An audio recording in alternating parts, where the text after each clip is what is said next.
Hello, everybody, and we are back, bitch. Fuck. So,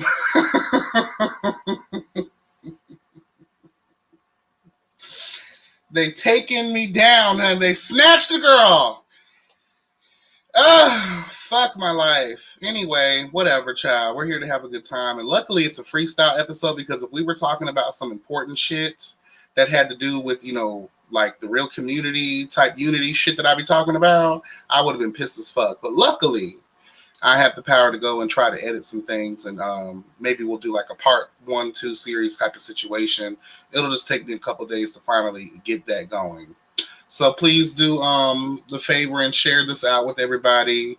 Hopefully we get everybody to come back in the room, and we'll have some other people joining us as well. Hopefully, all right, Jace, you good? All right, so I'm bringing my co-host back on. Cat's Meow, hello. Oh no. Chester, hello. Hello. What happened to Jace, child? He should be here. He's not. Mm-mm. I see him in the chat, though.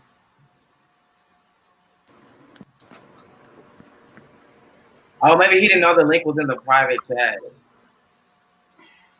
He was in here, though. He just no, hold on. Was he? Hold on. I don't know. Shit. No, maybe he didn't know the StreamYard link Here's was the in the link. Oh, hold on. No, that's not the link. That's not the link. That's not the link. Oh, God, no. That's a YouTube link. Don't click that, Jace, please. Don't click that. My bad. Sorry. Hold on. Don't click. Yeah, I'm sorry. Girl, oh.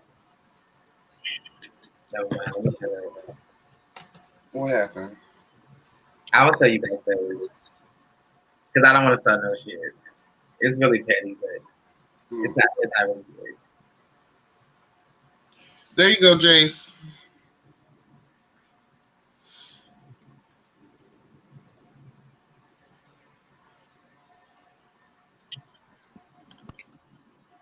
But that Shanice song was real cute. That and I Love Your Smile is really cute. I like that song as well. It was serving me Aaliyah, Deborah Cox, old school Toni Braxton. The Morning After album by Deborah Cox is like an undiscovered gem. Nobody really knows about that album, but that album is really good. I'm kind of pissed off. I ain't gonna lie, because now I got to go back and even if I feel like it's not that difficult, I'm telling you, it's not as difficult as you think. I just got to find a program because I've never done that on my computer. My computer doesn't even have a program for that. I got to find one. There is no video editing equipment at all. Can't you do it with YouTube Studio? Maybe in YouTube Studio, yeah, you can do it that way. Yeah, you can just take out the audio and the visual. Yeah, I can hear you, babe. Full part. But I don't think you can do that with lives in the YouTube Studio though. Don't upload it as a live, just save it and then upload it. I'll try to play with it. I'm still learning a lot of the technical aspects of this shit. I'm sure you can manipulate it some way. We had some good moments in there, and I'm not gonna let those go to waste. Fuck that. If I can, I think it was that Shanice video. I really think that's what it was. Okay, so going back to my first argument, if Melanie Fiona had a verse, who the fuck would she go up against? I mean, I get that the woman can sing, but who could she go up against? Jasmine Sullivan. I think that would be a good versus battle. They're both in the same era, same genre of music, so to speak. They sing about the same shit, basically, too. And vocally, they're kind of even, in my opinion. Okay. Who could Mary J go up against? She can't go up against Faith because she has way more hits than Faith. She's outlasted Faith. Because a lot of people would suggest Faith and Mary go at it, but it wouldn't be a fair fight. You saw Markel's comment? M. Fiona would go against Brooke Valentine. Child, Brooke Valentine is... You know there's Walmart and then there's Publix. You know what I'm saying? And Brooke Valentine is definitely Walmart and not a super Walmart. She's a regular neighborhood community Walmart where they only sell groceries. And Melanie Fiona is Publix and their credit union and their liquor stores. She's all of that. Hello, God. She's their warehouse, their distribution, all of that. Mary J. and Keisha Cole. I was going to see, because Keisha Cole is the daughter of Mary J. Let's keep it real. You can't. So you really gonna go up for Brooke Valentine, Markel? Child, please. Isn't that it's about to be a girl fight? No, is she even a singer? Yes, she is. Don't do that. Don't do that. She is from Houston, Texas. But she can though. It's girl about to be a girl fight. Come on now. She has a song called "Tempting Me" that's really good. Do you know that? She has records that are good. Yeah, she has some good. You just haven't heard them. And the reason I have to say conscious Mary J and Keisha, because they're not in the same time frame as each other. You know, Mary's from the 1991 is when What's the 411 came out. So you can't really, she would dominate Keisha Cole's in my opinion just because of her longevity in the game. I mean, her first 4 albums were platinum selling, like all for What's the 411, Share My World, My Life, Mary, yes. Mary. And that live album did pretty good too. That was hot. Yeah. That live album was pretty good. And let's be honest here, back in the 90s, when we start talking about the differences between music, they get an album. Nowadays, you only have singles because the rest of the album is trash. But back in the day, every song on someone's album was the shit. Even like in the 2000s, now Love and Life trash. But that album with with Stay Down on it and Just Fine. What was the name of that album? That was a good album. Growing Pains was a good album. Stay Down, I still listen to Stay Down to this day. The drama will not last forever. That was that grown woman album where you going through with your husband, child. Okay, but you was on that too. That was a good album. That was a good album. Did you know that I love the video was cute too? You have to give it to Mary. Like, no matter what people say about her vocally, she's been consistent. She's probably one of the most consistent artists from the 90s who still to this day could sell out a tour. Mm-hmm. However, I was a little disappointed with that BET performance that she gave. What was it, the year before last? The one that she did with that Rocky. She had on all the white. And with the big blonde hair. And Lil' Kim came out, Method Man performed with her. I don't think I caught that one. When she got an award and she did like that compilation performance. Yeah, okay. It was like 15-20 minutes of her performance. It was kind of. Well, we know that Mary, she's not. Days, because I still reference back to her Grammy performance of Be With You, Be Without You. Mama did that with an orchestra. Wasn't that on like the Breakthrough album? Yes. That was the Breakthrough. Breakthrough. Yeah. That was probably Growing Pains was good. I've loved I have to say Mary J probably is, besides other than Mariah Carey, with every song on Love every and Life was not it, bitch. No. What? Love and Life was not it. Love and Life was not it. Wasn't that the one that had not all today. of those days, spend your lifetime trying to wash away till the sun comes out and shines again. That's all. Not Today, Love at First Sight. No, I love those. Child. Thank you, Conscious. Mary is in a league of her own. Let's go ahead and just, because I have to agree with those. Nobody argued that. We just said that Love and Life was not a good album. Nobody argued that point.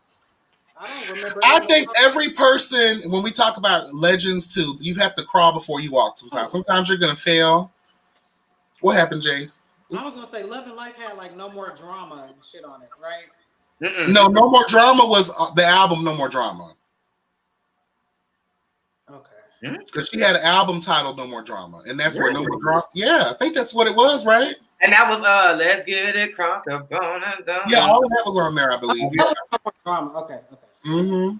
Love and Life was not yet. Love and Life was not today with Eve. Love at First Sight. It just was not a good album. What album was it? Just Mary? Was that the album that had Said It's Your Child? And it really no, Mary had All That I Could Say. That was on there. Yeah. I need another one of those cats, meow, please. Are you serious? Yes, I need another one. Because you were getting a whistle register earlier, bitch. I was literally whistling. Oh, so that you were with that's the whistle register. Shit. I was literally whistling. I wasn't Mama Mariah 2.0. I was just whistling, that's it. Chester, you there? Yeah, I mean, I'm just listening to y'all. What do you want to talk about, Chester? We don't want to leave you out now. Oh, no, y'all good. I'm interested in all these people I've never heard about. Or you're just high as fuck. Yeah, that too. Chester, at the beginning of the first live, Chester had put in the comments he had some kind of update. I know this is a little serious or whatever, but he said he had an update regarding the trans attack that happened in LA with the three with the three ladies. Yeah. Okay, what's up? Topic for us to. What I found out was the dude that attacked them. The reason one of the reasons why he did it was because he was just robbed 3 days prior by some Mexican gang, and because they were Hispanic, he just took out that frustration on them. But they weren't. One is Asian, one was black, and I think maybe one was Hispanic. So that's BS. Yeah, that's the excuse he's given. That's BS. And it's still, like I said, she's Asian. So, and at the end of it all, it doesn't even matter. You just because something happened to you doesn't mean you go out and take your anger out on someone else. And let's be real here. Why didn't you go after men? Right. Why didn't you go after men, scary bitch ass nigga? That too. Why did you have to go out after 3 women?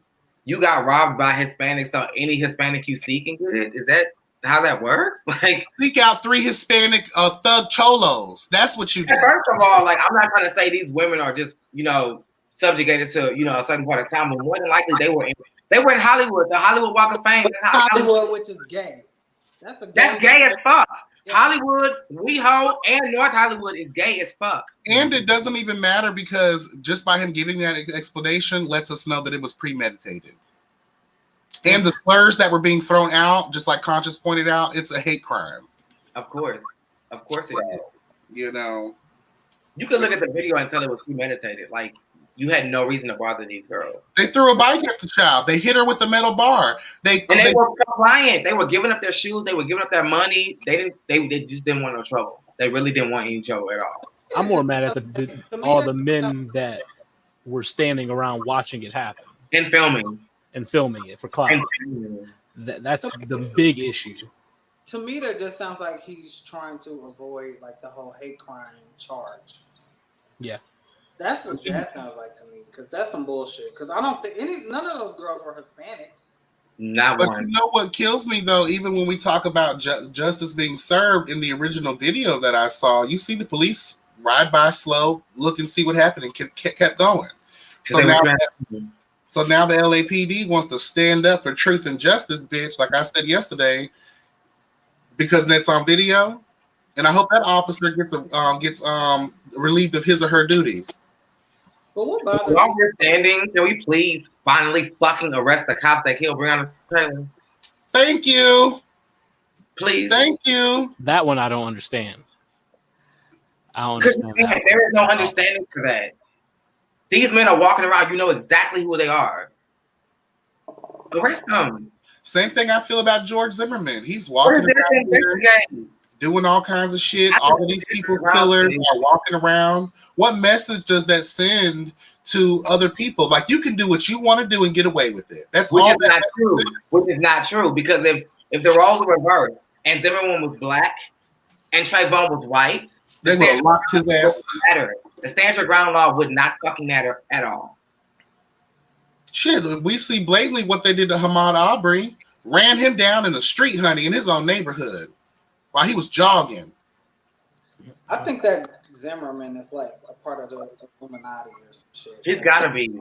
That's the fact that that happened in 2013, and he's still walking the streets still alive to me. Like that's Which is crazy to me. The last I heard, he was trying to sue the family for defamation. The family, their spokesperson, he's trying to sue them for defamation of his character. So, And didn't he like? It was a defamation of character to say you killed my son.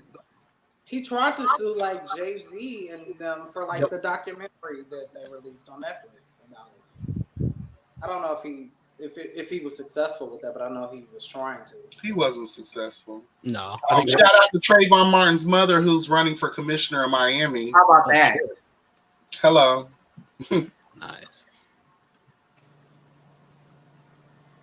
But that whole trans thing, like that bothers me. And I mentioned this in the chat last night as well. Like, I came out, I was 17 when I started like going out to gay clubs and shit like that. And back then, and I grew up in Indianapolis, and like back then, like the trans girls, like everybody knew not to fuck with them because they were always on guard. And it's like if you fuck with them, you knew you was gonna get sliced or something was gonna happen. But now, and I feel just because it's more acceptable for trans girls to, to be out and, more freely, I think a lot of them have just let their guard down. I don't know, just the girls just aren't ready because there's no way, if I was trans, like there's no way that would have happened, I feel, with two of my homegirls and we in West Hollywood. I don't feel like that would have happened without that dude getting fucked up in some type of way. Shot, stabbed, something. It's the privilege of it all. These girls don't look like us, so they don't feel like they have anything to worry about. Your friends look like you. So they feel like even if I'm around my people, I gotta be protected at all times. Right.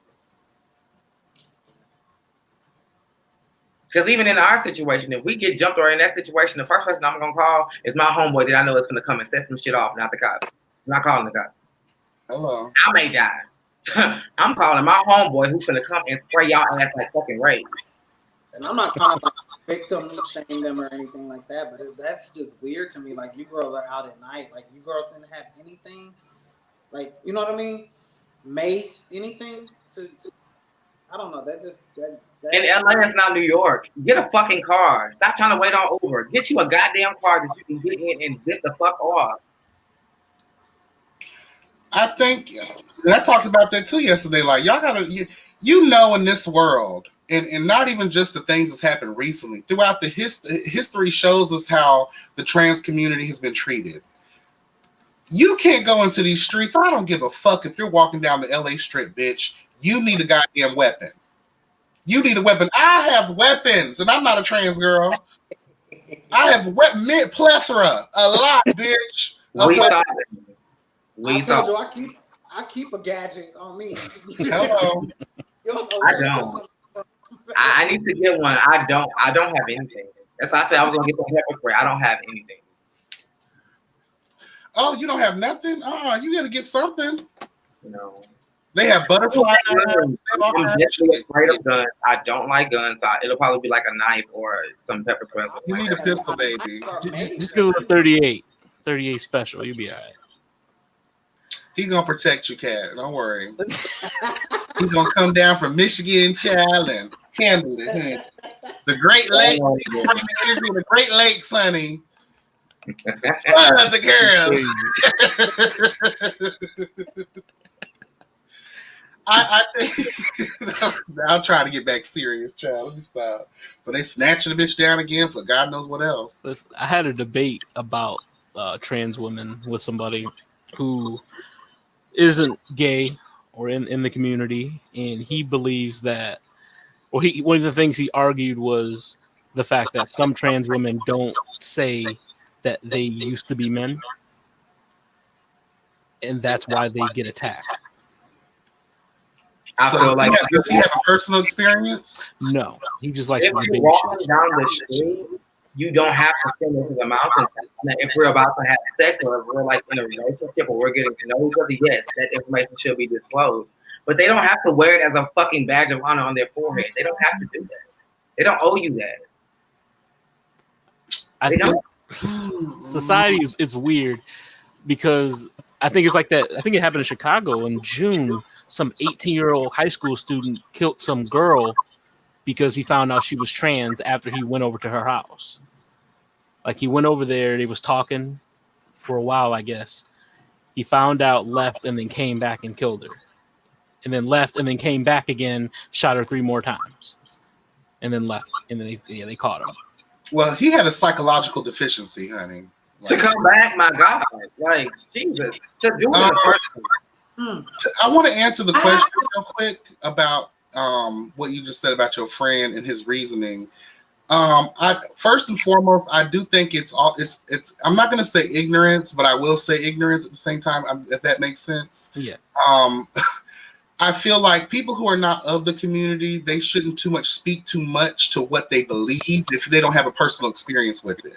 That's why I asked, does he have a personal experience dealing with a trans person? I got you. Now, since he doesn't, I will say that is a lot of the story down here in Florida. From many years ago, you had a lot of the girls out here working the stroll, and a lot of them didn't necessarily feel the need to share because they assume people would just know. Now, when it comes to when you're talking to somebody, I don't believe you have to wear it as a scarlet letter. You have to, like Cat's Meow said, but I do believe that if you notice someone's trying to hit on you, I do believe you should pull that nigga to the side. Hey, let me tell you something, baby. I'm trans. Right. Just because that way they can't say nothing later on that they didn't know. You made it very aware. Mm-hmm. Just because people like to use that excuse, they didn't tell me before we got intimate. And that's what I was going to say. My only issue with those type of situations is these trans girls allow these guys into their private, personal space without letting them know. That's when shit usually goes awry, from what I understand. And hold on, before we move forward, I want to be very clear. We're only talking about these instances. We do understand that there is a vast majority of trans girls being killed just by going to the grocery store. Right. And just for being who they are. Yeah, we're just talking about this. That's what I was talking about. Like, if you go into the market, you don't have to wear a fucking t-shirt that says, I used to be a dude. You don't have to do that. You don't. But I feel like by the time he gets to your bedroom, he should already know what he's walking into. Don't tell him once before he gets to y'all. I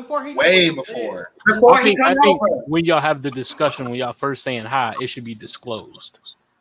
I don't think. Yeah. At least giving them that person the opportunity to say yes or no. When you say hello. No, like I think the trans. That's what I'm saying. Once you exchange numbers and I see there's an interest in me, yeah, I need to go ahead and let you know. Yeah, I feel like should be and I'm not comparing the two at all. But I feel like you should let somebody know that you're trans right around the time it's appropriate for you to let somebody know that you're positive. Right. Like, once things are getting serious and you know that sexual activity may get involved at some point, you need to start talking about your indiscretions. You just do. We're adults here. You just need to go ahead and let me decide for myself. Because I think that's where the misunderstanding comes in. And sometimes some guys only want to hear and see what they want. Right. And a lot of times it is apparent, but you got a lot of guys that in the beginning they don't care, they're thinking about pleasure. But I have heard situations that after some of these dudes be heavily aware that they're sleeping with trans women, but when they bust their nut, they come to their so-called senses, as Lil Wayne would say, honey, and then that's when they get all in their feelings. And that's when somebody finds out. Then it's like, yeah. I was when you were talking about it yesterday, I was looking up different cases, and something like that did happen too, where a guy they were sleeping together for a while, and then he started questioning the fact that she was trans, and was like, I don't think I can do this, and then text her to meet him somewhere, and he killed her execution style. Wow. Because he was so afraid of it getting out that he was with a trans woman. I don't understand how girls still do that. Especially given the history of what happens to girls that do that. Yeah. Like, have any of you ever witnessed abuse to trans women or gay people or other gay people? Because I've seen it firsthand from straight people. I'm not gonna tolerate it. If I'm around, I witnessed it. I'm not gonna stand for it. So I haven't, but if I would definitely get involved. Like I take a personal offense to that. Like I don't care what if you fall under the spectrum, you are like my brother or my sister in that instance. So I'm just not about to let you get beat. And I'm damn sure not about to not pull out my phone and film it. Like I'm not about to do it. But I haven't seen, like, not like the 3 trans girls. I've never seen before. I haven't personally. I wish a nigga would. I wish a motherfucker would. In my motherfucking presence, bitch. Please, not the gun.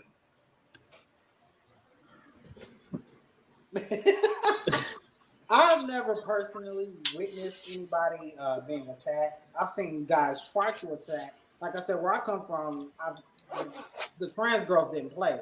So I've seen guys try to comfort them and they got their fucking asses whooped, or either the ambulance was on the way, for their asses. But even in school, like I've seen people try to tease and bully other gay guys. I've never been bullied personally. I have, but I would get involved in that kind of situation because, like I mentioned last night in the chat, I didn't stand for that bullying shit. Even with my gay ass, I didn't stand for that shit, and I would jump in and be like, "Hey, like that's some bullshit." But I've never actually witnessed anybody getting fucked up or anything like that. I've never witnessed that.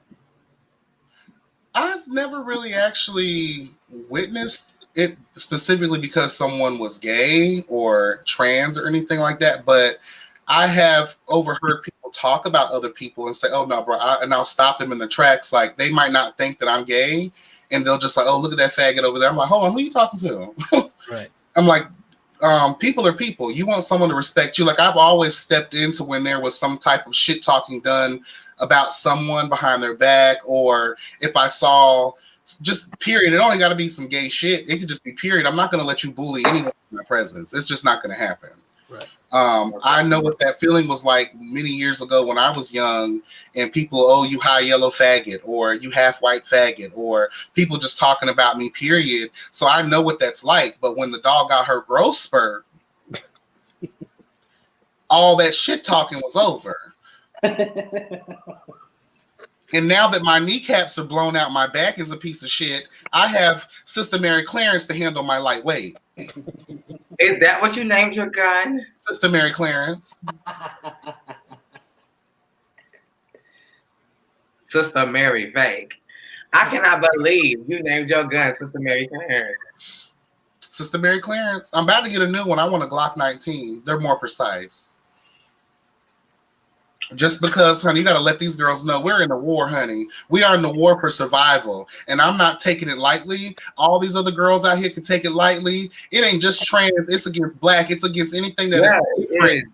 We have to protect ourselves against these fucked up people out here in the world. They think it's all about them. That's what they do. All of this coronavirus, global warming, HIV, all of this stuff was created to kill us.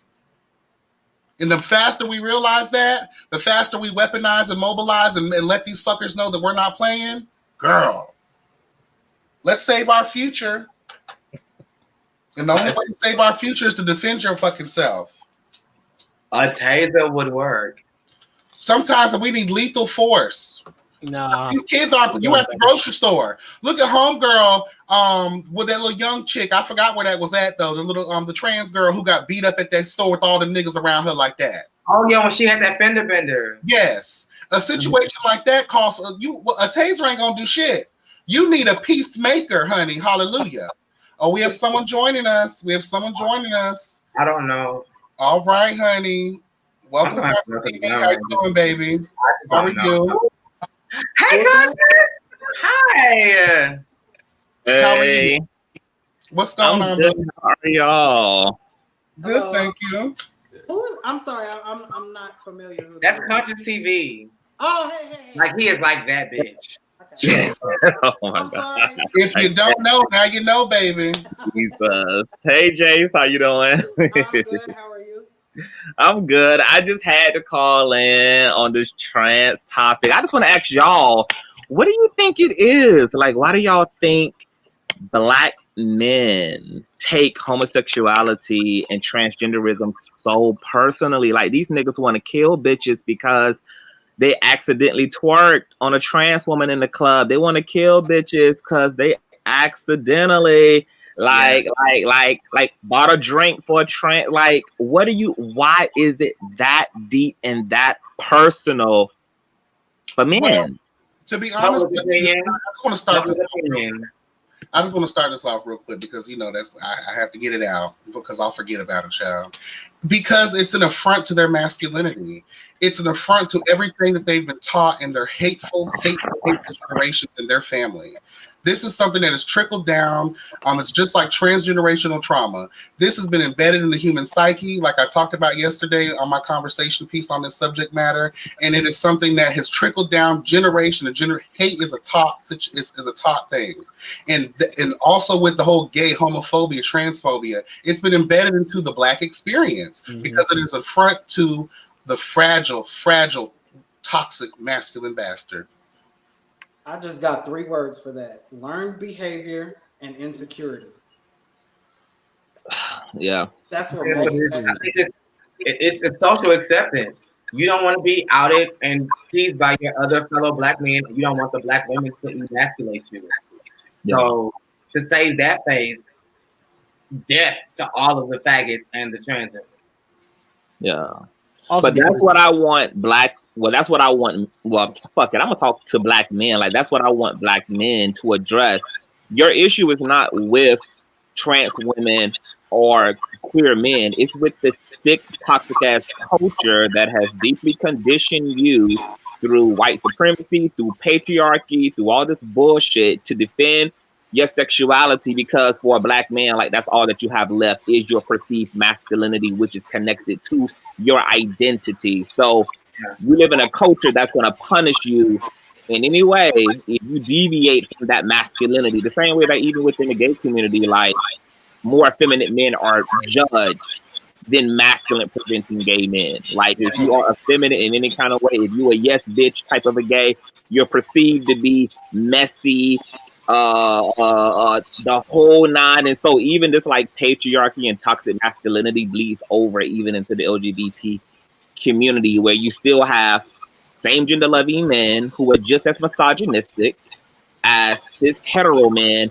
And we just got to address that shit just as a community as a whole. Like, that shit is so cancerous and toxic that it's just nuts. It's nuts, because I was on the panel last night with the hotel. You guys might have saw me Jay Lethal, but we was bringing up this. He brought this whole thing about, well, how should I feel if a trans woman deceives me? I'm like, the same way that I feel when women hit on me. Like, I'm not interested in women. You don't see me murdering women because I'm not sexually attracted to women.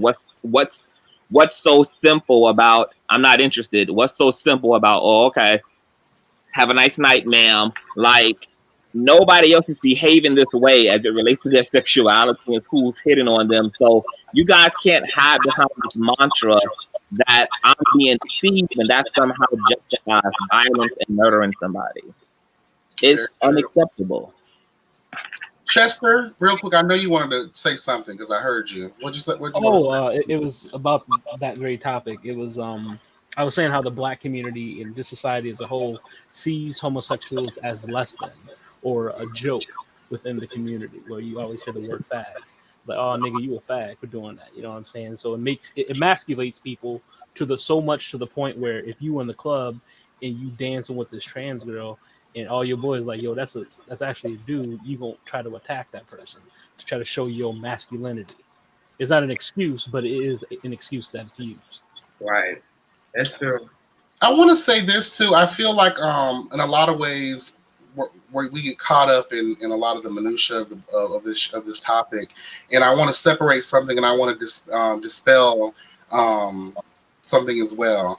A lot of people think, and I'm one of the people that I do believe there's the vast majority of toxic men who act this way because they themselves haven't yet came to terms with who they are sexually, right?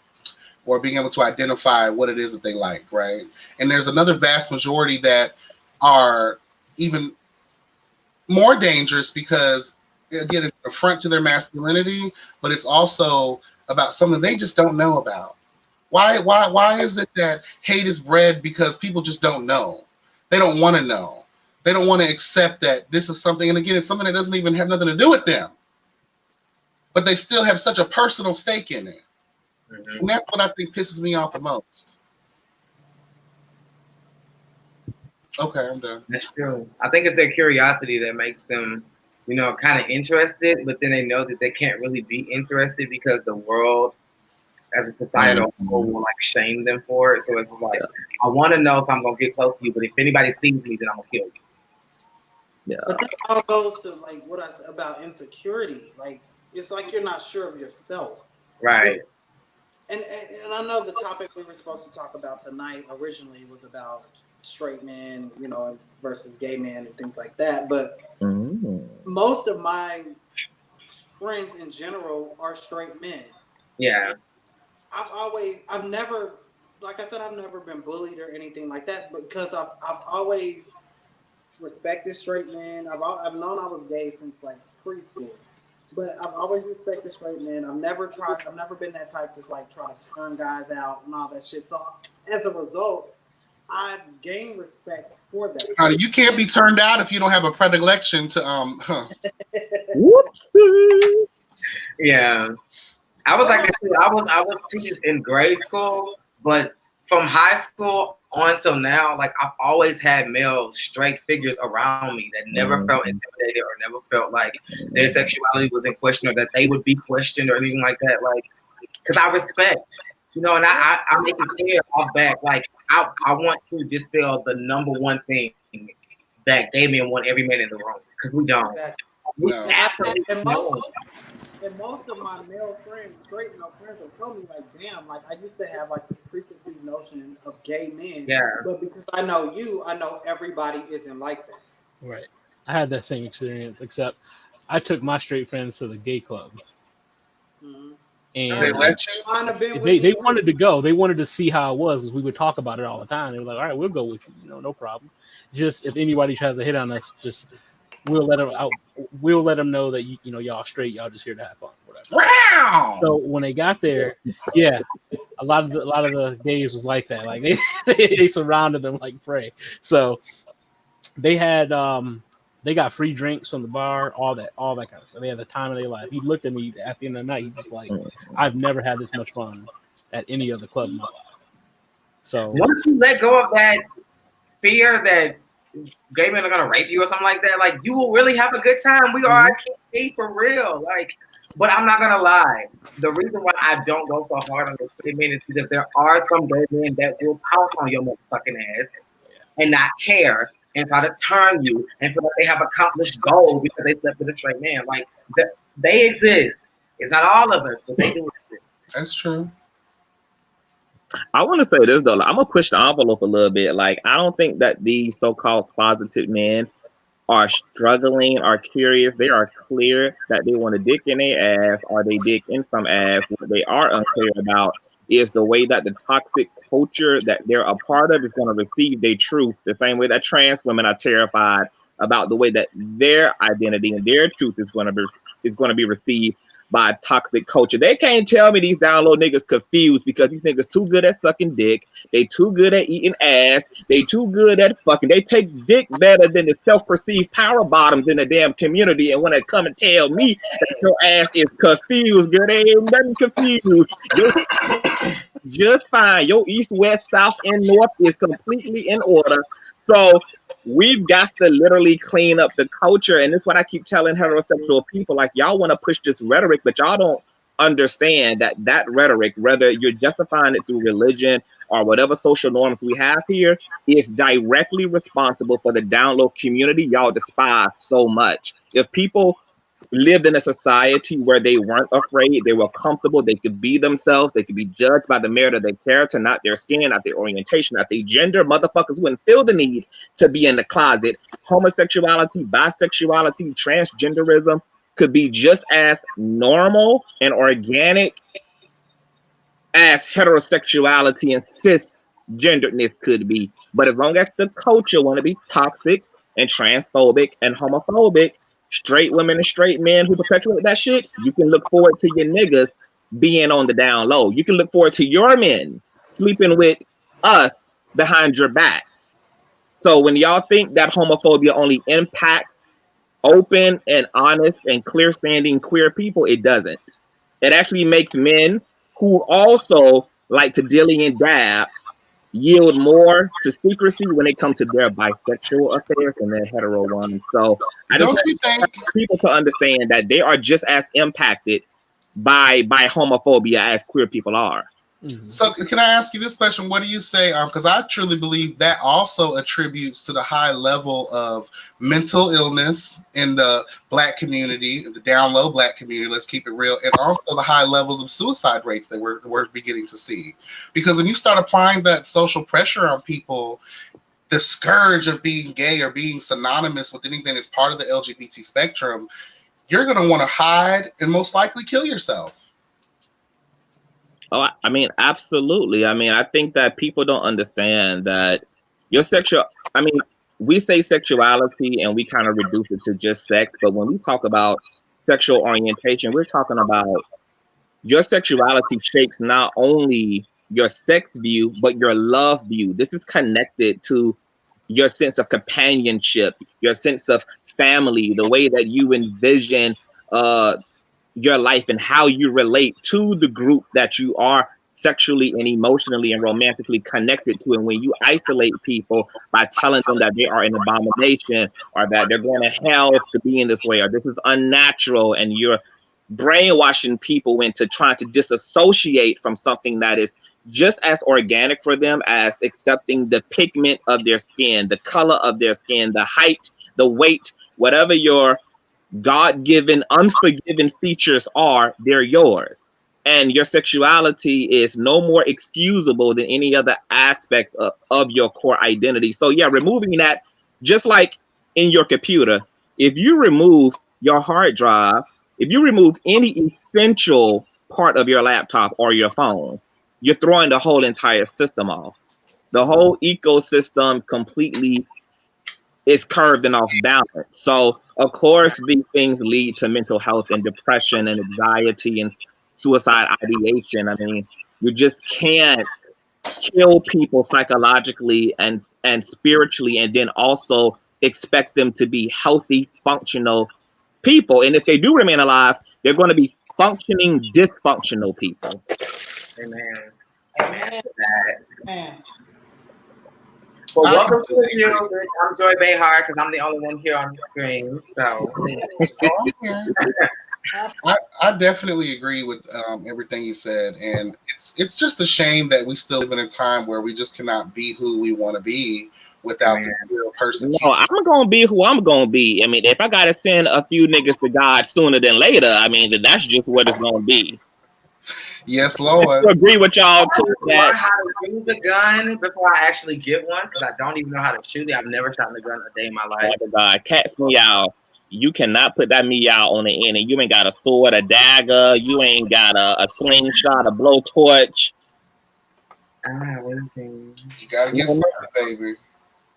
I mean, I just bought a cute little teal knife for my kitchen. I mean, I can take that out in the street. You know what? I think you die. I think because like you introverted, so you spend most of your time hitting anyway. Mm-hmm. I only hang with people I know. I don't go out by myself really, but I still need one. I still do, you know, because I have to go to like the grocery store and stuff like that on myself. But I'm getting catcalls more than I'm getting threats. You know, like even those can be scary encounters though, because you got some niggas that some men don't take no for an answer. I'm sorry. Like one man did follow me inside the Walmart, and I was like, for real, like no. I wasn't being like catty start going to Publix. There is no Publix in Texas. What do y'all have other than like a grocery store? We have Kroger, Randall's. There's who? Whole Foods? Yeah. Whole Foods, yeah. Go to Whole Foods. All you're going to get is a white vegan guy trying to hit on you, child. Yeah, and I'm going to spend $35 for a glass of water. So I'm no thank you. There's also a grocery store called H-E-B down here. So I'm there all the time. H-E-B is life. I love H-E-B. H-E-B is like everything. Stay off the. I gotta stay off the brown liquor because I hurt everywhere. Shit. I love You brown. have no I actually training over prefer there. brown. Now that I'm grown, I prefer brown to clear.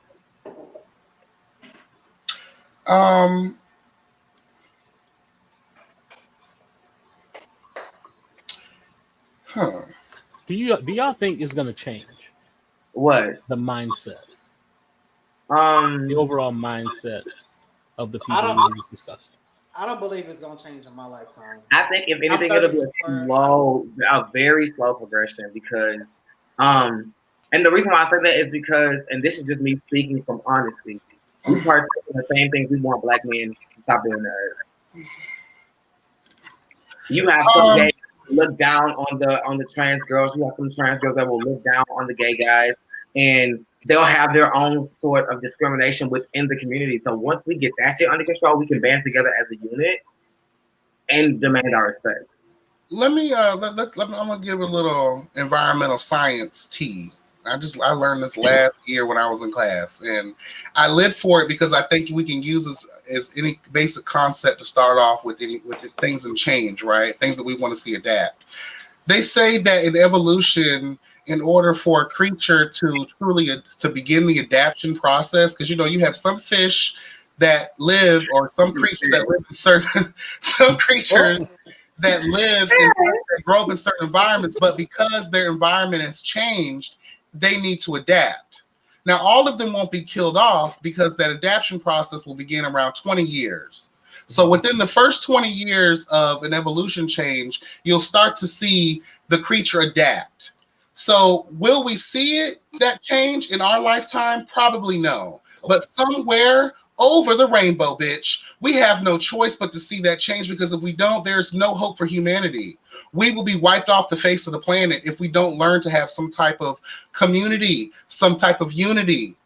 If we can't band together as one race, the human race, we're not gonna be here any longer. Right. The Earth is already giving up on us, probably for that reason. Amen. And I know for some people, they don't saying. understand the global warming aspect of it, but when you really truly look at the history of the world and its health, it depends on the health of the people. And if we're not healthy on every aspect, physical, spiritual, psychological, we're out here treating each other like shit, always at war, always doing crazy shit to each other. The earth is starting to break apart because our bond is not strong anymore as a people. It reflects inner and outer. And I know that sounds like some crazy ass shit that no one really understands, but like when you think about the state of the world, it's going crazy because of the state of the human race, because we're going crazy.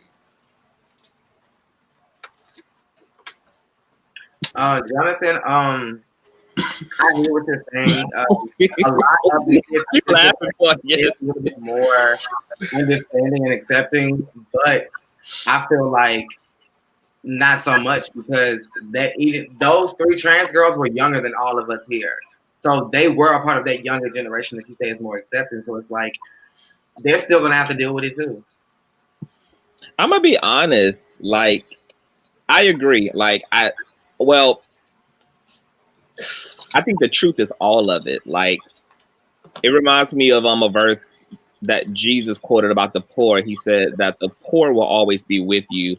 I believe that can also be said about the low vibrating and the ignorant people on the earth, that there's always going to be a aspect of the demographic that is that, no matter how progressive we get, because the universe is kind of built in a polarity, or like in a dualism. So you have yin and yang. So you can't have progressiveness without having conservativeness. You can't have liberalness without having conservativeness. So you always need those opposites. But you know what's so funny? I'm a little shook by all that we have seen so far. So I'm a little reluctant to say that I don't think that it's impossible for us to see it, because we saw our first Black president.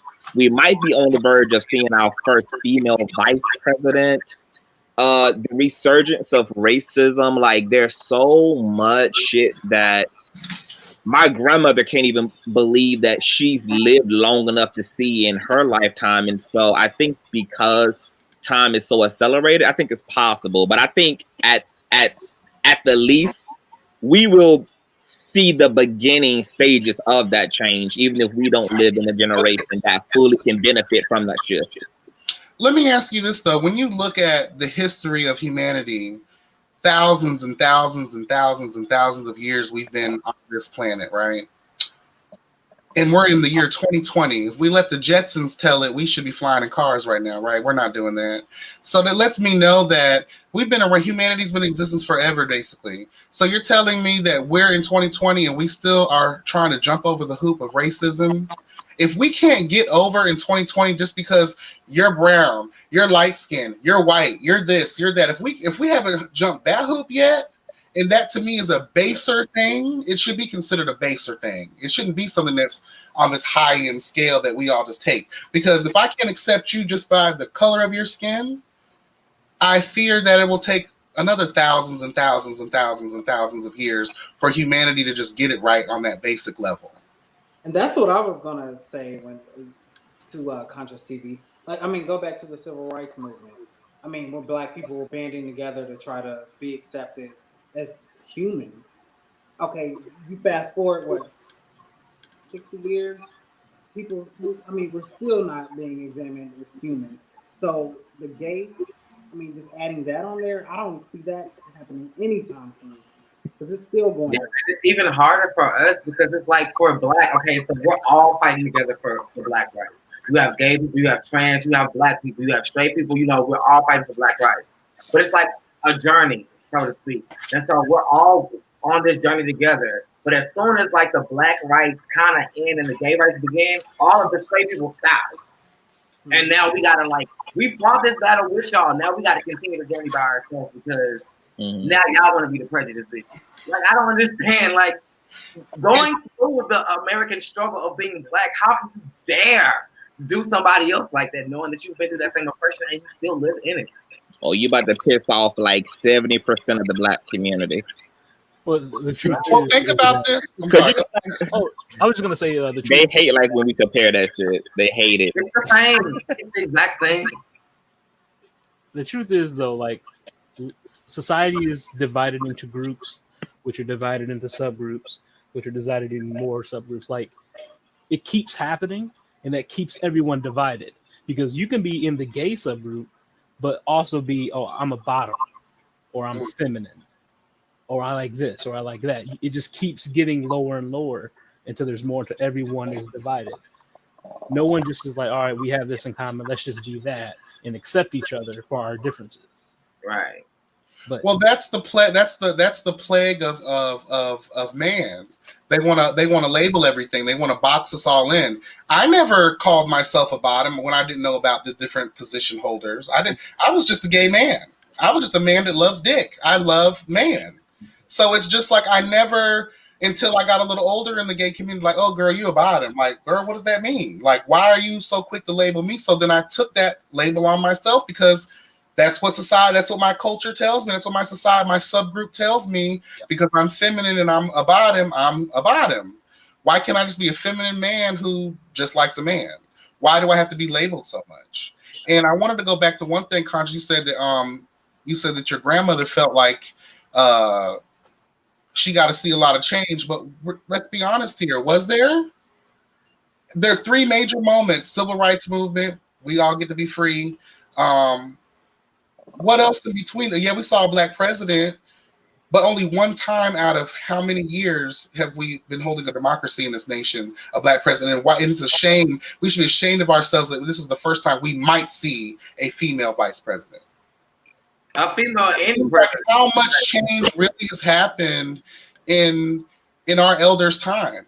To me personally, when I look at, I don't think there's much. I can name a few even for myself, but like just even bringing her into question, like coming from the extreme. But see, like if we're to the shoes of our grandparents, seeing certain things is like literally watching aliens land on Earth because of the extremity of racism. So to see a Black president being so fully aware of like the polarizing existence of white supremacy would be like a what the fuck miraculous moment to them. It's a miraculous moment to us. Hell, we damn near had seizures when Barack Obama got put into office. But then to even have a Black president who is seemingly representing the Black community, then do also something that was very oppositional for a Black man in power to do, which is then rally behind LGBT rights. That was something that I did not expect. And then to see the Supreme Court legalize gay marriage across the board was another, like, what the fuck? So, and even seeing like these French movements with like women's empowerment and Black Lives Matter, and just kind of even watching Black people return to this Black is power, natural hair, taking pride and dignity, and like, not that these things are new, but they are interesting. But why did they take so long? It's beautiful to watch, though. I can answer that. And Jonathan posed this question a couple of comments ago in the chat. But why do you think there has been, or do you all think there has been progress? And to kind of piggyback off of what you said, Conscious, I think the only reason that gay marriage was legalized is because of white people. That's the only reason I feel that. The white gays? Yes. Yeah. Well, there's a white gay mafia, honey. No, there is. And I mean, and I think we just got to ride in on the coattails because we were gay. You know, we got to get that. But I mean, it had nothing to do with Black gays. I get it though. I get what he was. I get what Conscious was talking about. My grandmother was so moved. She was drawn through tears when he was like in the final running. She was like, "Oh my God!" Like, this could really, before it was even happening, she was just celebrating the possibility that he was even a contender for presidency, like, because she had never seen it in her lifetime. I mean, neither had we, but I mean, for her, it was so monumental. Yeah. But that's also what's interesting to me, though, because even with what was just mentioned about like the white gays spearheading the movement, like that speaks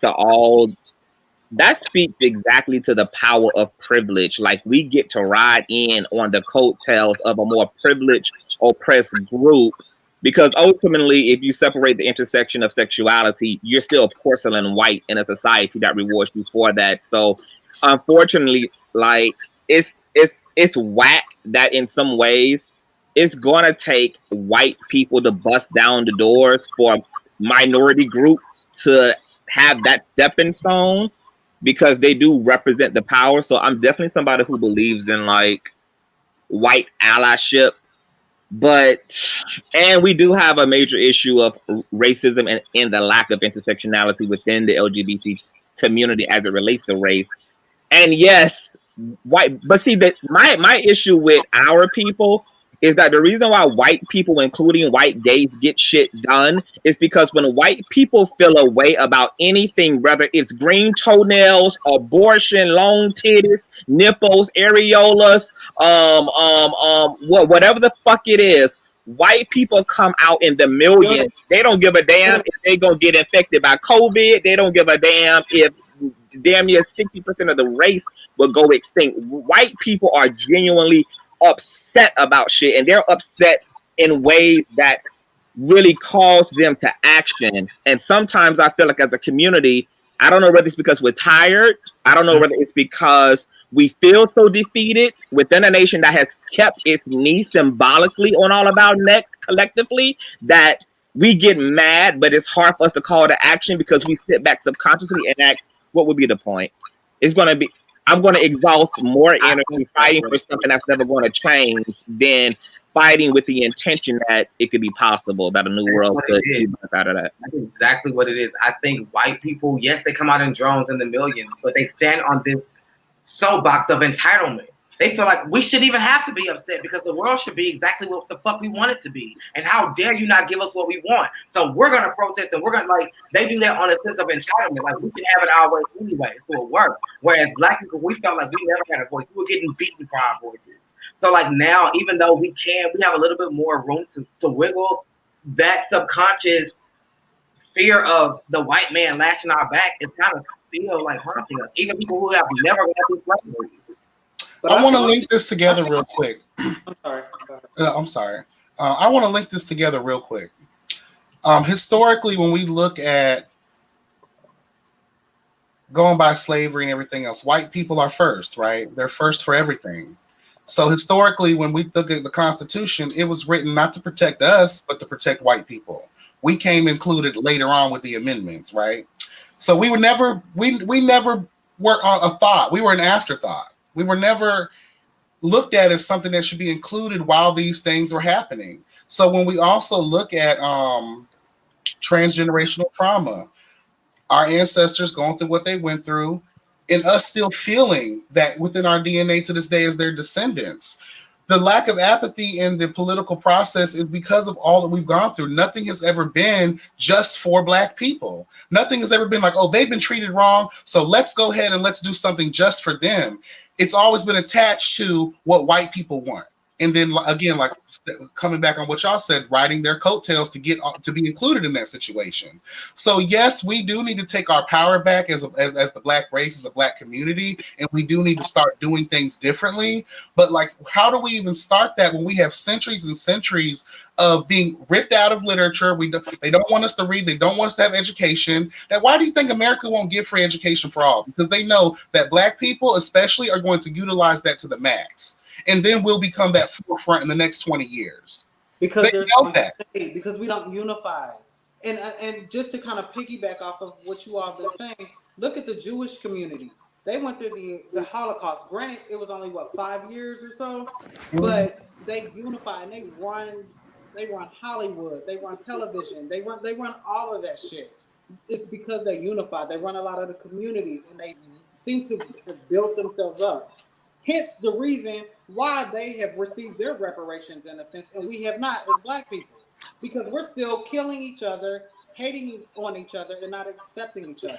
But because that's what they want, though. They have pushed us into the far corners of the earth, which I call hoods and ghettos and projects. It's purposeful.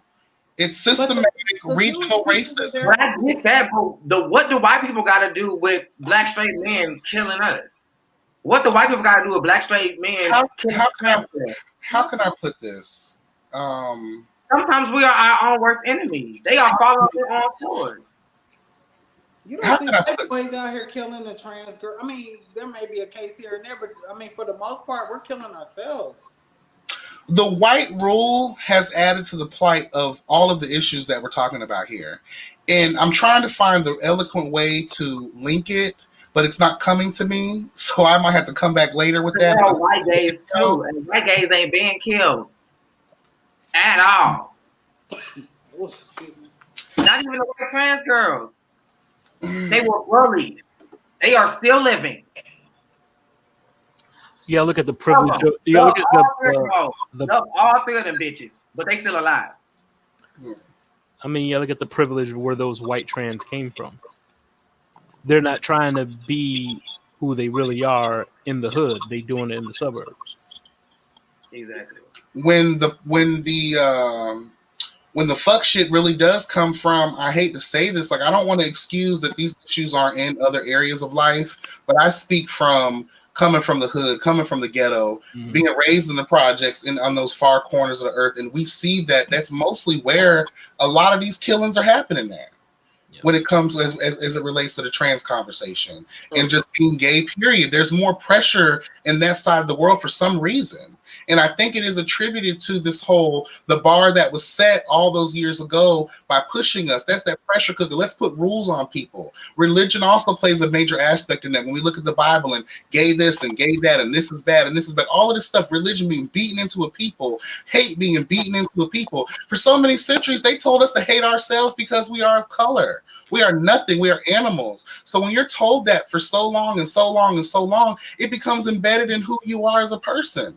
And you unknowingly carry around this hate for yourself without even realizing it. You hate being gay because the straights are telling you that it's bad.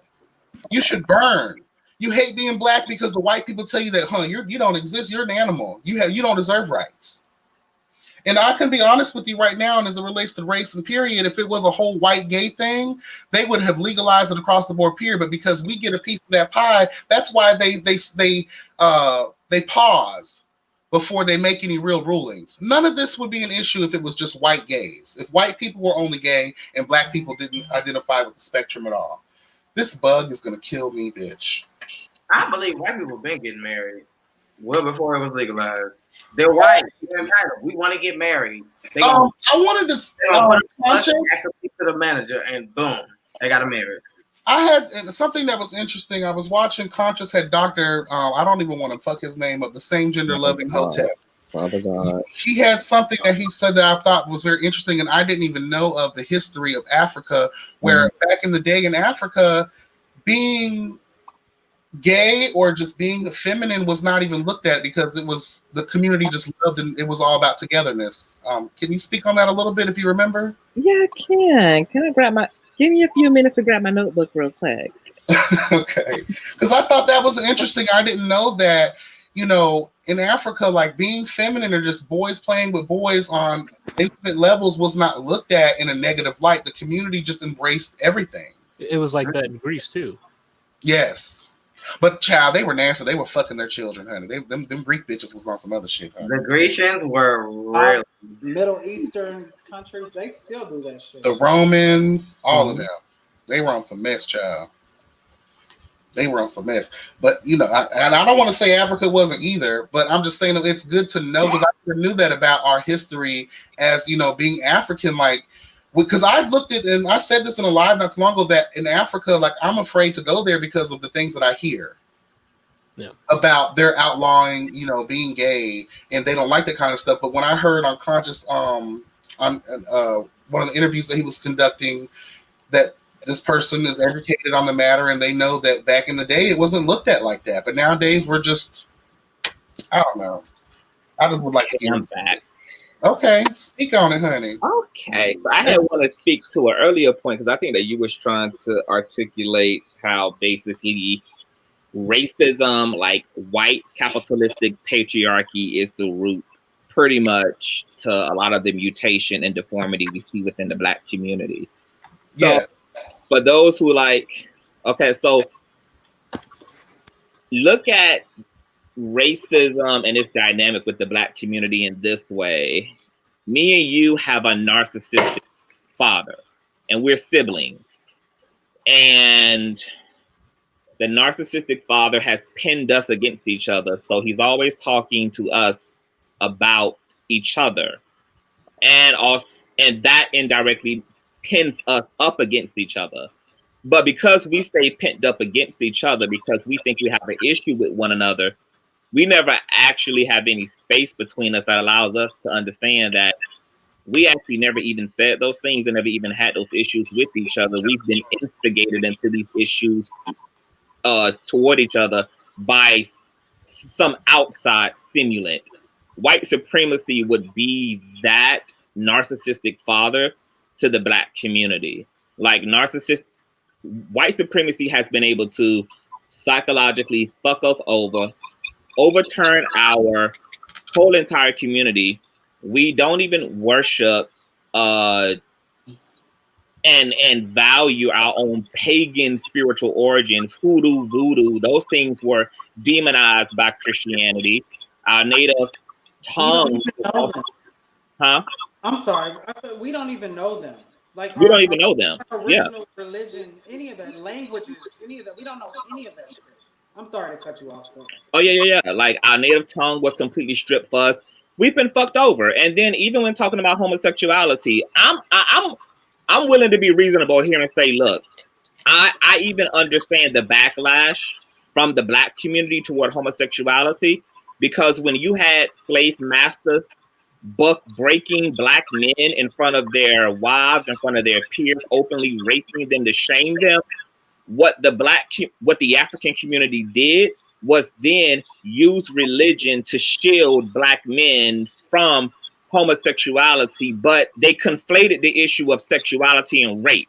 So they mistakenly defended themselves against the sexuality when it wasn't the sexuality that was the problem. It was the rape. But all African people saw was men abusing men in these fucked up ways. So there was no room to appreciate same gender loving. And when it did manifest, it was just easier to attribute it to the psychological bullshit of the European than it was as a genuine phenomenon amongst women and men. So, you know, I get it, but that's why we also have to have these kind of conversations and really unpack it and clear it up, because we have a misunderstanding of how we got into this tiff to start with. But But I mean, unfortunately, because if you look at Africans, like South Africans, they don't act the way we act toward each other. But that's for one reason only. They don't have white supremacy. Black people don't kill each other. Even what Young Pharaoh was talking was so true. He was like, look at all of our black men. When 50 Cent got his bag, the nigga sat down. When the Amigos got their bag, they sat down. When 50 Cent got his bag, he sat down. What black men are fighting for is a capital in a system that's not rewarding them financially because of the color of their skin. That all that systemic oppressive shit is real. When black women, which all the controversy behind the WAP video was controversial because it was women using patriarchy to reward themselves the same way that men use patriarchy to reward themselves. But because that patriarchy is there, women aren't allowed to play by the same rules as men do in a patriarchal system. So when they do, they definitely get their share of backlash. But what you see is black people attempting to have capital, to have resource, to have economy, to have influence within a system that's not going to give that to them. So everything that black people are doing within this fucked up twilight zone of a system is because of the system. It's because of the nature of the system. When Kylie Jenner was walking down the hallway, that twisted, weird ass, cartoony ass hallway in the WAP video, that hallway is America. That hallway represents America. It's not straight. It's wobbly. It's smoke and mirrors. There's a lot of moving parts, and you can't even walk in a straight line and walk straight because the system for black people and minority people and black gender loving people is not the same. Like white people get to walk in a straight way. They get to actually have capital. They get to go to college, get careers. They get to make money. They get to keep their dignity intact as they strive for better. While the lesser of us sometimes have to compromise in order to keep food on the table, even if it means mama got to trick a little bit. Or you got strippers stripping to pay their way through college. Not like they want to be strippers, but they're using what they can to better themselves. Because and let me add this real quick, and I hate to cut you off, but I want to let people know it's as simple as this too. History shows us that dumb bitch Abraham Lincoln, if only he would have stood by his word and gave our ancestors their 40 acres and a mule, we may actually have generational wealth within the black community. I'm gonna tell you why we wouldn't, though. I'm gonna tell you why we wouldn't. Speak. I want to hear this. Because just like during the era of Reconstruction, we got to understand, as long as we were trying to excel on white land, we were never going to be given the opportunity. And just like the KKK and the American government and the Ku Klux Klan galvanized and destroyed black businesses from salons to barbershops, they blew up black churches, they destroyed Black Wall Street. If we would have been given our 40 acres and a mule, white people would have invaded black power and stopped it at its inception. We would have never got there, even if they would have gave us all the tools to win, because we're never going to be supported by them in winning, ever. All efforts would have continuously be destroyed. Now, we can make it individually. White people will allow that, because there ain't no power in you as an individual Negro being the exception to the rule. But they never going to let our asses make it collectively. So you will see a Barack Obama pop up. You'll see a Michelle Obama pop up. You will see an Oprah pop up. You will see a Cher pop up. You will see the exception, but you're never going to see the collective. Not in this system, unless black people can do what y'all say: stick together and be relentless and honestly unmerciful. Even if that means blood. Even if that's what that means. Even that's what that means. Now, do y'all want to get to the African shit? Because I think that Jason want to say something. He's sweating over there, blowing that damn vape down. I was just going to say, I mean, you mentioned like Black Wall Street. I mean, we're talking about smaller areas, you know, a small area.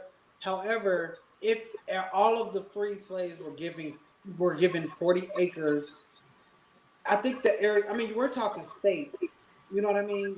It wouldn't be as easy for white people to overpower those areas. That's just I mean, but look at what they did, Jace, to the white people that had land. Black people couldn't even read. They made black people sign away their land because that was the goal to begin with. Like, they were going to give you what they were never going to let you keep. And even for those of us who did have that already, we already had our Puerto from you. What happened? Our ancestors got brought out of their land. Even after the abolishment of slavery? Huh? Even after the abolishment of slavery? I mean, Even after, because that's what Jim Crow and all that. I mean, yeah, true. I can see where you're coming from. I love this discussion, though. I bet you do, yes, B. No, I do. I bet this is a recovery from that last one that got shut the fuck down. I hope my Shanice request didn't shut down. I think I think it was Mariah's dancing. Chester, right? You've been silent all this time, and you just come out to dog Mariah? No. I didn't dog her. I'm straight. But yeah, I would love to hear a little historical facts on Okay, that. I'm gonna let y'all know now. I'm gonna butcher the fuck out of some of these African names, so bear with me. Hooked on phonics in full effect.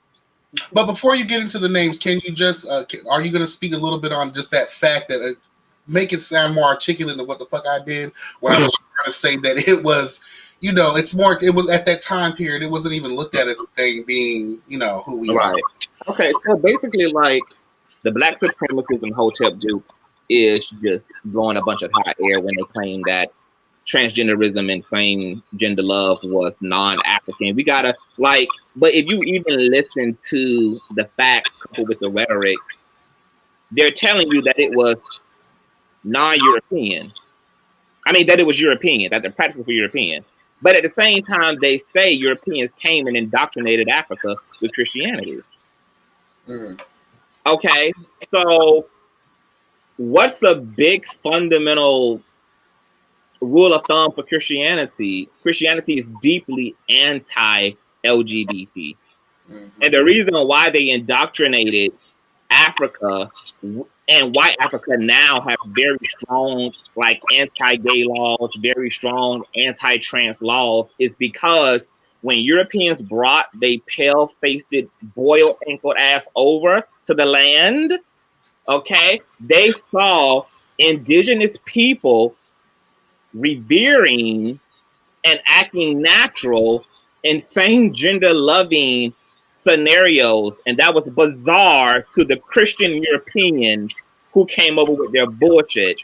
So their doctrine was there to combat same-sex, sex, and transgenderism. And just to name a few things in terms of what was going on within Africa when Europeans pulled up, one of those things was, and there's a website if you guys want to go check it out. It's called 76crimes.com, and they literally, like, extrapolated so much.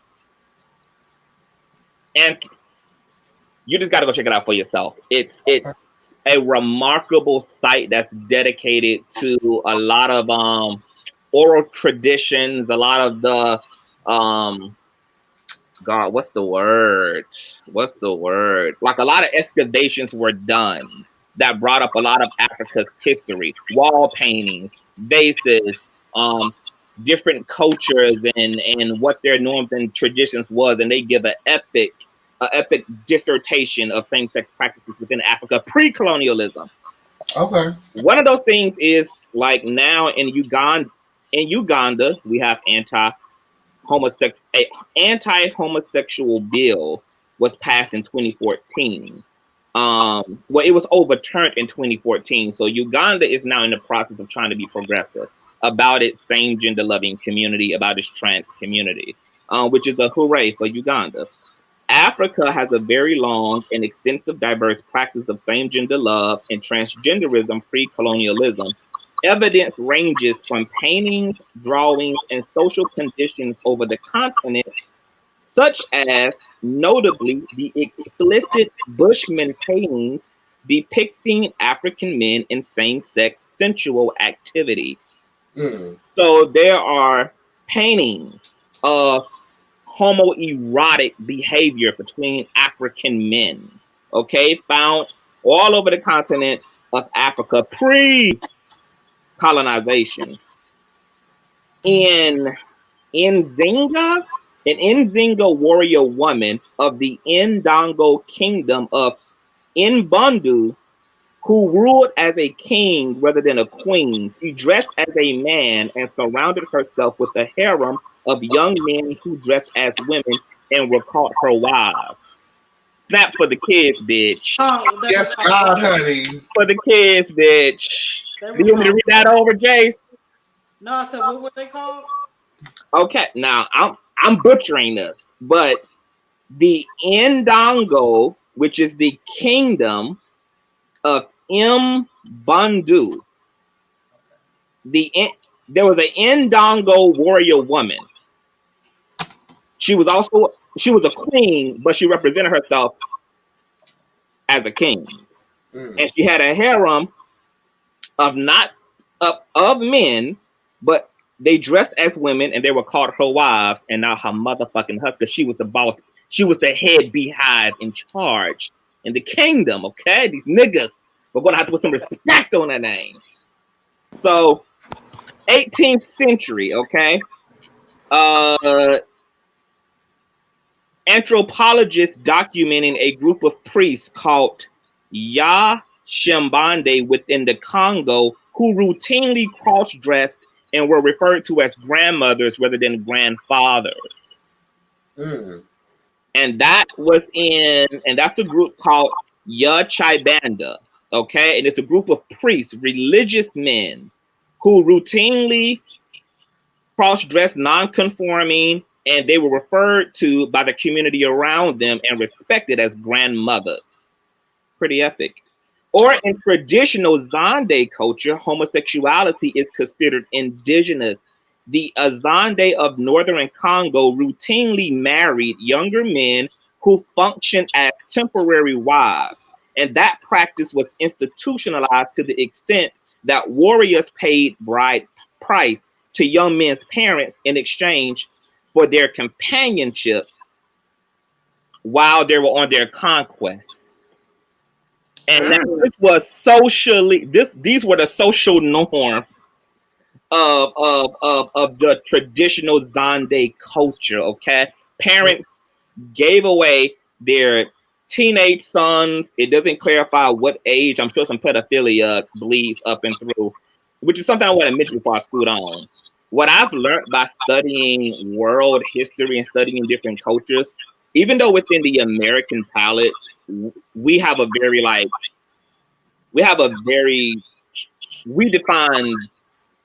everything related to sex, adults, and children as pedophilia.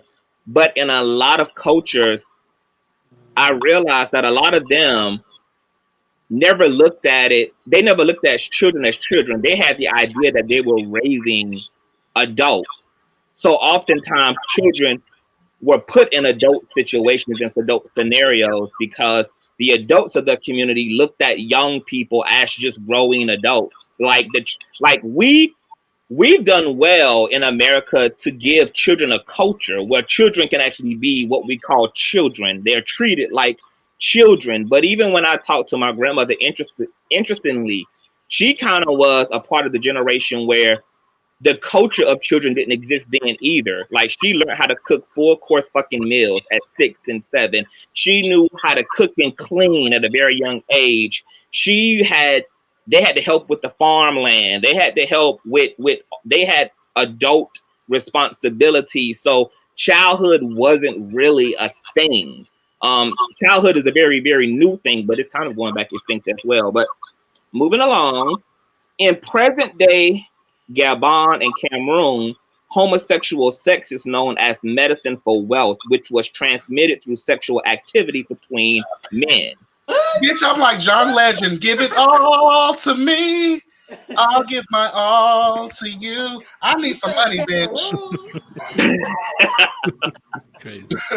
If you wanted to, or you wanted to secure your wealth because maybe you were having financial issues, there was a spiritual attitude that engaging in two-spirited behavior and sex would be like a blessing. a prosperity blessing. So these things were deeply revered. Okay, and last but not least, and like the list goes on and on and on. But last but not least, similarly in Uganda, amongst Nilo Tiko Lando men who assumed alternative gender states were known as Mukado Dako. They were treated as women and were permitted to marry men. These were the trans women of the Nilo Tiko Lando. Okay, they were allowed to assume female identity, and they were permitted in their community to marry men, and they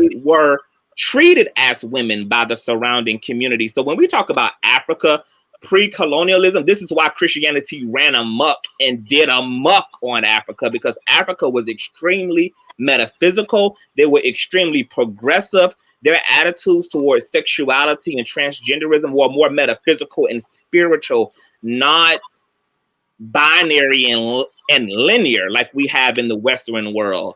So Africa was a much different dimension. It was a much different world. And, you know, Africa is now trying to clean some of this up, which is why there's a lot of changes being made to the legislation, a lot of changes being made to African law as it relates to a lot of the laws that got put in place due to the Christian invasion and the European invasion. But Africa is littered across the board from east to west and north to south with same-sex practices, transgenderism. So it's just a complete lie that homosexuality is non-African. And I want to say this before I let everybody else talk.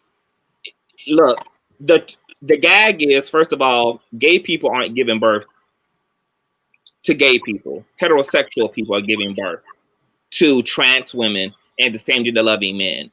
So what that means is that because this is starting in the womb, it means that if homophobes was able to lock Africa down right now and keep every documented homosexual and trans person out of Africa, it wouldn't matter, because you're going to give birth to queer people within the damn fence, within the damn system itself, because this is coming from out of women. The universe is permitting queer and two-spirited people. By the way, the reason why our relationships sometimes were even more revered than heterosexuals was because the community looked at us as the gatekeepers between the polarities of feminine and masculine. Gay men, gay women, trans women have access to both the divine masculine and the divine feminine, and this is why they were revered. I mean, these were looked at as superpowers in the continent of Africa, you know, but because of the indoctrination of Christianity, it's been demonized. So this culture has no idea what the value, even queer people within America have no idea what their real power and identity is as eunuchs. And every culture has had its name for us, whether it's eunuchs, two-spirited people. Y'all saw the list of these African names to describe trans persons. I mean, it's really epic. So I really encourage same-gender loving people, do not trust straight people to educate you about who the fuck you are.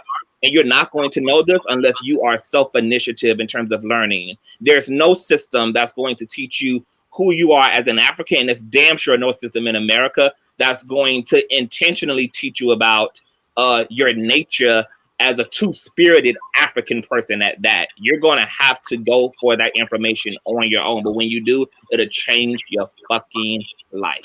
Change your fucking life. I know that's right.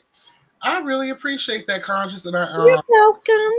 Because I think it's important that, you know, people know that. And I was dumbfounded when I heard it on your channel, and I was like, wow. I can't wait to have that conversation. So thank you so much for bringing that up here and educating the kids, because I'm here for it. And it definitely changed the way that I think about a lot of things. I'll see. I couldn't hear you, but what'd you say? I will send you my invoice afterwards. You take arcade tokens? Look, any current account. Hey, Conscious TV, how do you feel about South Africa? Because, like, I just was randomly looking on Pinterest at, like, gay wedding stuff or whatever. Mm-hmm. And the Knot, which is primarily a gay, they have a huge gay marriage sector on their site. They recommended South Africa as like one of the top destinations for gay honeymoons. Yeah. Mm-hmm. Yeah, And I know YB, like you said, you were scared to go to Africa, but I've learned that South Africa is very accepting of gay people. Yes, they are. Yeah, South Africa right now is one of the most progressive as it relates to lesbianism, homosexuality, transgenderism. One of my friends is a lesbian. Her fiance is in South Africa right now. They fly back and forth because they're trying to get a visa for her to get here in the United States. But she also tells us a lot about how open South Africa is. Like literally there, it's probably safer to be gay than it is to be gay here. Like there, you can walk down the street, you can kiss your partner in broad daylight. Like people are very open and accepting, and there's just really no type of social backlash for open demonstration of your affection toward the same sex. So South Africa has literally been rejuvenated, like, and I'm very fucking proud of them, and I'm very happy for their same gender loving community. Like I would love to go and kick my feet up and slay this weave across South Africans beaches and shit and just get my life. But yeah, I heard it's very progressive too. I haven't seen it for myself, but I got people there and they say the same thing. Yeah, it's very progressive. Amen. So we're gonna be wrapping this up, child. Is there any last remarks, anybody? Damn, this was 3 hours. Well, oh my god, conversation though. I love this. it was great. It was great. I enjoyed it. And like, I don't get this type of interaction, except for with family and stuff like that. Yeah. Aww. You can family. We're family now. So. Right. Yeah. And you can top it up to the awesomeness of Yes Bitch TV, honey. This is a Yes Bitch exclusive. This is what they do over here. Hold on, let me get my applause thing going.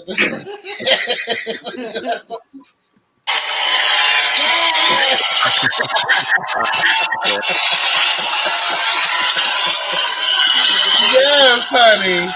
I was too high this week. God, honey. Yes. I do want to extend an invitation to you guys. Like, I want to have a show specifically, if not next week, maybe the week after next, where I would love for you guys to come onto my platform and just talk about and share some of your experiences with homophobia.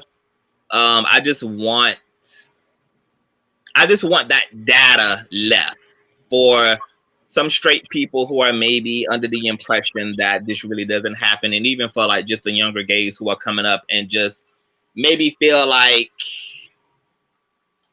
they're not that nobody's having their experience and that they're alone, and it's like it's not. And even these trans women were social media influencers, so this is happening to those of us at the top and just regular smuggler folk at the bottom. But I want to have you guys on, and I want you guys to just like talk your shit and be honest about like maybe some experiences that you guys have had within your families or within the school system or just within the public at any point in time with homophobia, and we kind of just give a little bit of a testimonial if y'all are interested in doing that. Most definitely. Absolutely. That sounds good. Oh, yeah. Thank you. Okay, cool. I'm down. I'm always here to talk shit. Yeah. Let us know. Hello. Chester, you with us? I'm here. I'm high as fuck. Yeah. So I'm sorry I didn't add much this week to the conversation. I'm dealing with an ear infection too, so Aww. I got pain in this ear, and it's been a good conversation this week. Thank you. You're welcome. Are y'all gonna stay backstage real quick? I'm gonna wrap this up. Yeah. I'll stay backstage. Okay. Give me anything else, Cassmeow, you want to mention? Just thank y'all for coming on. Thank you for the chat. I know we weren't really active with the comments because the conversation was so intense. But thank y'all for coming. Thank y'all for being here. We have 2 episodes left of this season. This is a great season. And I thank y'all so much for riding with us. Thank you, Yes Bitch, for having me for this ride. You're welcome. Wait, this was the season finale? No, we got 2 more. Okay. We got 2 more episodes left. Yeah, 2 more. And then what y'all doing after that? taking a damn break because my back is Oh, whatever. Your back is aching. Your bra too tight. Stay away from brown liquor, honey. That's all. I don't think it was no brown liquor. I think it was a brown trade with a COVID mask. That's what the fuck it was. With no damn liquor. Chester. Yes, bitch. Okay. I like to end every show with a quote. And this quote is from the wonderful Maya Angelou, whatever you want to call her, honey. Hate. It has caused a lot of problems in the world, but has not solved one yet. I know it's simple, but it's profound. Okay? And I appreciate you guys for coming on and sharing in your experiences. That's what the Yes God Roundtable is about. The chat, I want to piggyback up what Cats Meow said. I totally apologize. You guys have been neglected. Belize, Amber, So Jeff, Jonathan, Shawana, everyone that's came down. Markel, I saw you, honey. You were being disrespectful at the music. We'll talk, okay? And I appreciate everybody for coming on and, all of that good stuff. Please make sure to like, comment, subscribe, and share. Conscious TV and Cats Me are both content creators, so please make sure you guys are following everything they got going on. They're putting out. They're putting out. Please. I'm putting out videos. That's what I'm putting out. I want to make it clear. I'm only putting out videos. Conscious TV Instagram. Is it Conscious TV on Instagram? Your handle? Yeah, it's Conscious TV on Instagram as well. I'll hit you up and follow you. And Huh? I said I'm gonna follow you and DM you. Oh, okay, that's cool. It's cool for you to stalk me. I'll follow back. Okay. All right, y'all. And I appreciate y'all for joining me for another episode 8 of the Yes God Roundtable. And please like, comment, subscribe, and share. Hit the notification bell. That way you're updated each and every time I'm uploading something new. Bye. Yeah. I love y'all so much. Be blessed and never stress, guys. Be blessed and never stress.